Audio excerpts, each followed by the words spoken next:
a libertarian island. It'll be a sovereign island. It'll have absolutely no rules. Let's see how that'll work out for you. I'm looking forward to it. No welfare, no building codes, no minimum wage, few restrictions on weapons. Basically, I can't wait for this to fail. Absolutely. No, this is. Wait a second, woman. You have to first get your facts right. You can't just get on the internet and start saying stuff without doing a little bit of research. Libertarianism is not about no rules whatsoever. That's crazy. Nobody would ever think that. The world comes with rules. Nature has rules within it already, and you could choose to abide or not abide by them to your own detriment or benefit. The idea of libertarianism is that there is no central rule enforcer or people who are making up rules, and that the society is governed instead by spontaneous emergence of rules, such as how language emerges, or how in experiments where they removed all traffic signals in busy parts of Britain, people automatically figured out how to cross the road without hitting each other, and the waiting time was reduced dramatically, as well as the serious accidents that occurred. Whatever might hit your tiny little island. And so if an earthquake hits it, and not only is your building affected because it gets destroyed because there was no building code, but it falls on top of another building. Oh, it affects other people on the island. Oh, I didn't think about that. Again, self-organizing rules is not the same as rules imposed by a dictator. Let me go on a short tangent. People think that a dictator is only when a person is in power and control of the whole political system of rules. What people need to begin to understand is that the dictator is a concept that can be enacted by both individuals or groups of individuals alike. It's like musicians, for instance. You could have a solo artist or you could have a band, but they both achieve the same purpose at the end of the day, which is play music and everybody's dancing and they pay them at the end of the day.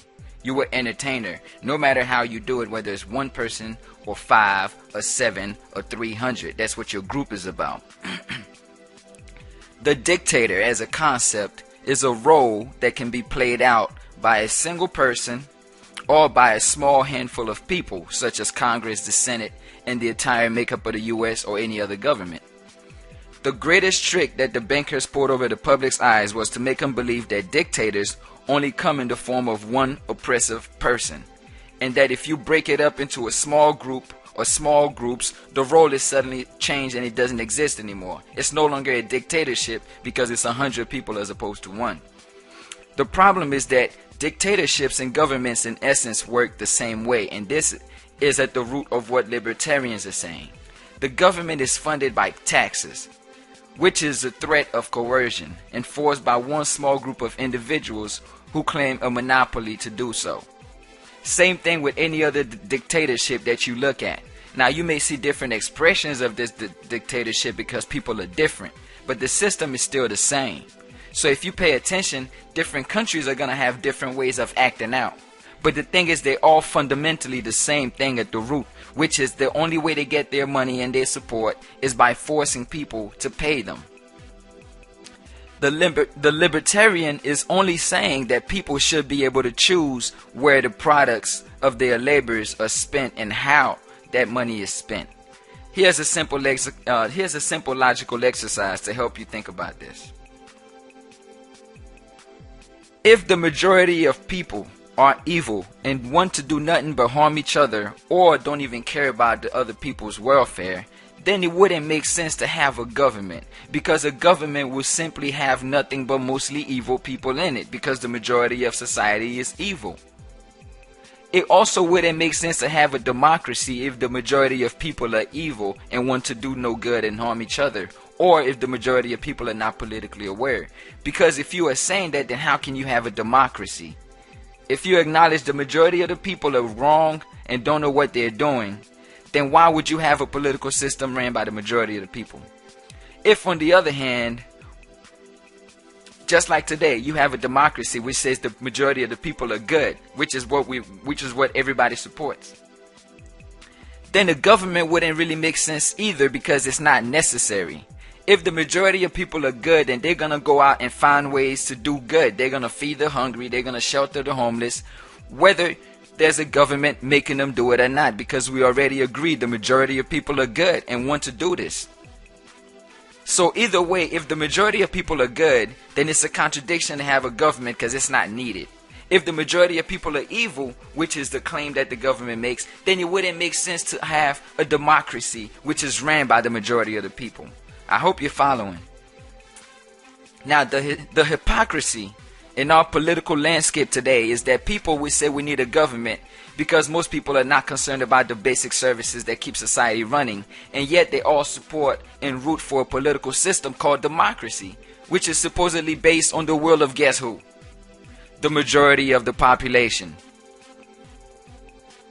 If we already agree that the majority of the population is unqualified to make political decisions about their own lives and apathetic to the geopolitical processes that affect them, then how do we then turn around and base the entire political system on that same person's and that same majority's votes?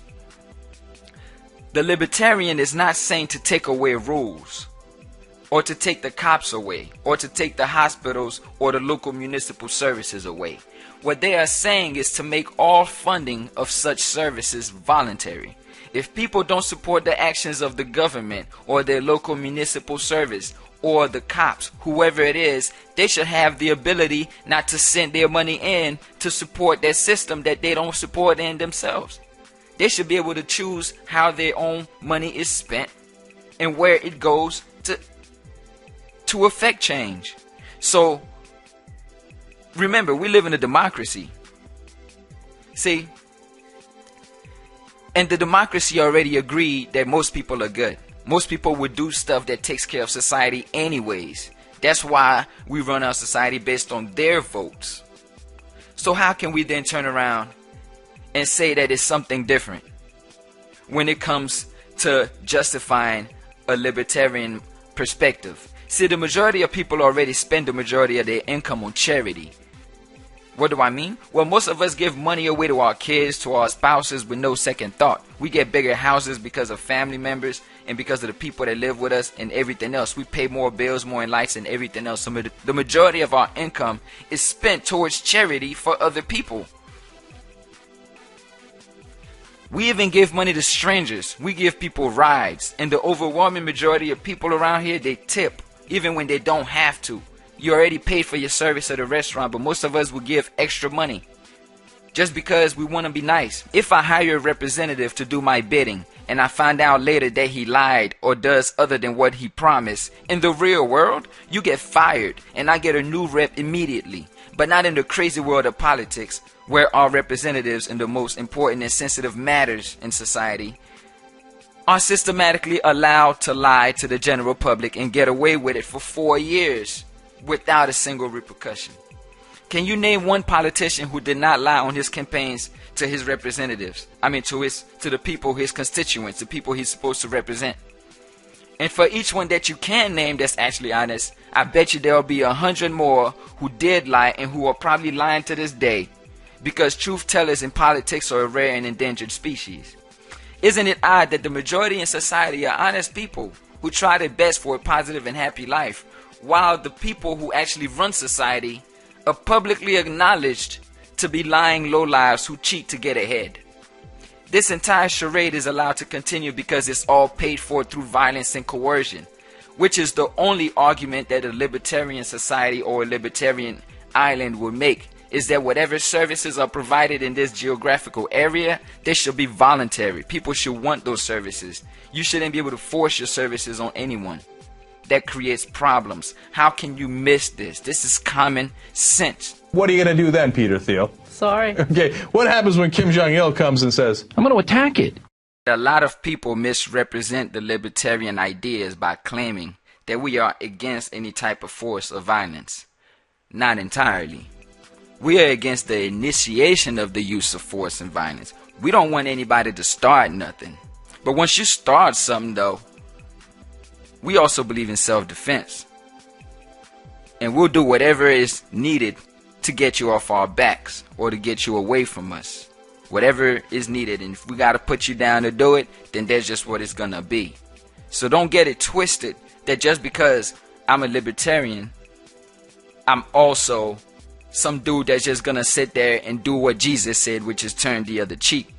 You got that all kinds of wrong. But to get into the philosophy and the problems with the statement or the scenario that he presented is this. Defense is not the same thing as a huge army with tons of weapons ready to attack. This is for an offense. And in war, it costs way more to attack and invade someone than it does to defend yourself from an attack. And it's actually way riskier to attack someone because you leave yourself open and vulnerable when you do that, as opposed to when you sit back and defend yourself. A libertarian society has no reason to attack anyone because they trade with everyone. They do business with everyone. So there will be a very low probability of anybody having a valid reason to attack them when you also have business interests within that economy. But let's keep going with this though.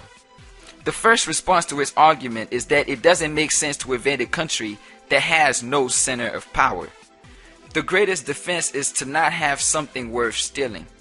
I used to do this where with my computers, my main computer that I'm using, I would remove the case and strip it bare bone to where it looks like a computer that doesn't really work. And I used to live in bad areas where people stole a lot of my computers. Well, the main one that I was using never got stolen because I didn't make it look like something worth stealing.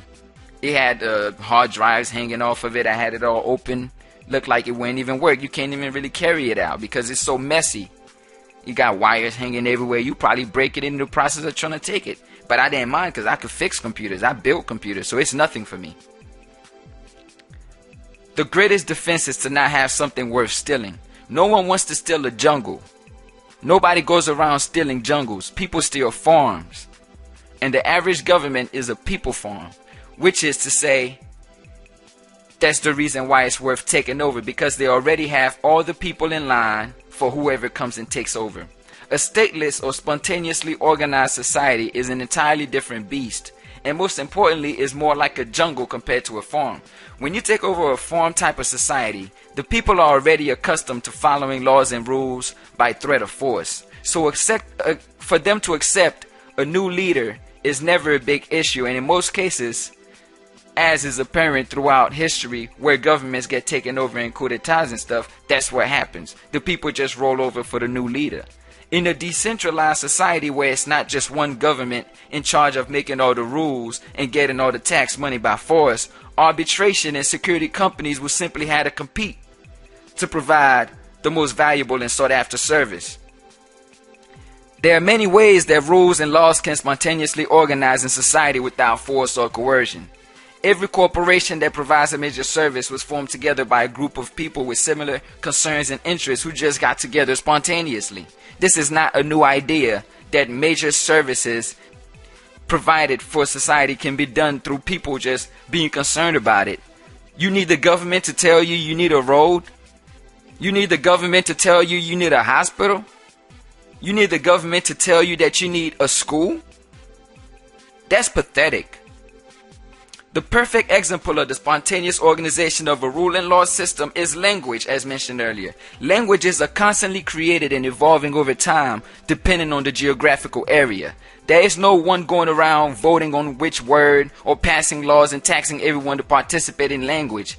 Everyone needs to use language in order to communicate and have a meaningful life. So they somehow learn the rules and get along and even add or influence the rules. This is the same way rules of conduct, business and security practices, or your so-called building codes will come into effect in a libertarian society. But in contrast, imagine if we did have a system where language was imposed by a central agency. Then language would effectively be dead, as the evolution and growth to accommodate new information would nearly cease immediately. Perfect. Look, they're going to prove that their ideology is wrong. That's why I'm really looking forward to it. See, remember, the argument is not one from effect, because it's people who come together to solve problems, and the government simply takes the process over by force to benefit a small group of people, a small interest. Without someone shoving a gun in your face, you know to take care of those around you and do your best to help your family and friends. And even if there are a few out there who are the complete opposite of us normal people, by supporting democracy, which you all do, you agree that there is more than enough of us sane ones out here to create a peaceful society without having to be forced into it. I'm out, man.